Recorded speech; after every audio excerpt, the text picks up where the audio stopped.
نیکیوں کے خزانے۔ چوتھا خزانہ الحمدللہ یا سبحان اللہ والحمدللہ کہنا۔ عن ابی مالک الاشعری قال قال رسول اللہ صلی اللہ علیہ وسلم الطہور شطر الایمان والحمدللہ تملأ المیزان وسبحان اللہ والحمدللہ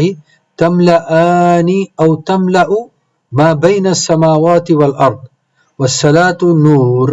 والصدقة برہان والصبر ضیاء والقرآن حجہ لک او علیک کل الناس یغدو فباعع نفسہ فمعتقها او مؤبقها۔ ابی موسیٰ الاشعری رضی اللہ عنہ نے کہا کہ رسول اللہ صلی اللہ علیہ وعلی آلہ وسلم نے ارشاد فرمایا، پاکیزگی ایمان کا حصہ ہے، یعنی دل و جسم لباس کی پاکیزگی کا خیال رکھنا آدھا ایمان سمجھا جاتا ہے، اور الحمدللہ کہنا ترازو کو بھر دیتا ہے،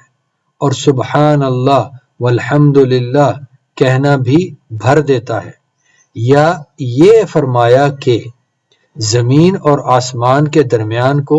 بھر دیتے ہیں، یعنی سبحان اللہ والحمدللہ کہنے کا اتنا ثواب ہے جو کہ زمین اور آسمان کے درمیانی حصے کو بھر دینے کے برابر ہے۔ اور نماز روشنی ہے اور صدقہ نشانی ہے، یعنی صدقہ کرنے والے کے ایمان کی نشانی ہے، اور صبر روشنی ہے، اور قرآن دلیل ہے، یا تمہارے حق میں یا تمہارے خلاف، اور ہر انسان کوشش کرنے والا ہے، کوئی تو اپنی جان کو بچا لیتا ہے اور کوئی اسے ہلاک کر دیتا ہے، یعنی اپنی دنیاوی زندگی میں ہر شخص برسر پیکار رہتا ہے،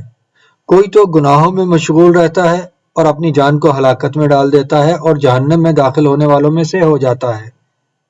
اور کوئی اللہ تعالیٰ کی اور رسول اللہ صلی اللہ علیہ وعلی آلہ وسلم کی تابع فرمانی کرتا ہے اور اپنی جان کو اللہ کے غضب اور عذاب سے بچا لیتا ہے۔